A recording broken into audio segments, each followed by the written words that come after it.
नमस्कार दोस्तों, इस वाली बात ये है कि कोई इंसान बिना किडनी के कैसे जीवित रह सकता है। साल 2006 में डॉक्टर्स ने साफ कह दिया था इनकी दोनों किडनियां फेल हो चुकी है। यह कहानी उस संत की है जिसे हिंदू भी मानता है और मुस्लिम भी। इस महासंत की कहानी शुरू होती है साल 1969 में।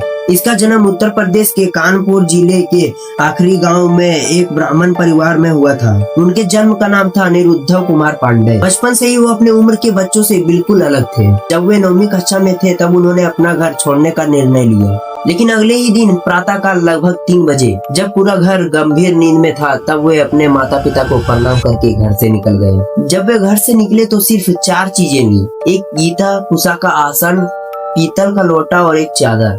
सुबह होने तक वे जंगल के एक विशाल शिव मंदिर में पहुंच गए और तभी वे ध्यान लगाने के लिए बैठ गए। जब अनिरुद्धा ने अपने परिवार वालों को आते हुए देखा तो उनके मन में सम्मान और भय दोनों उठ पड़ा। तीसरी बार उनके पिता ने कठोर अवस्था में कहा, उठ जाओ।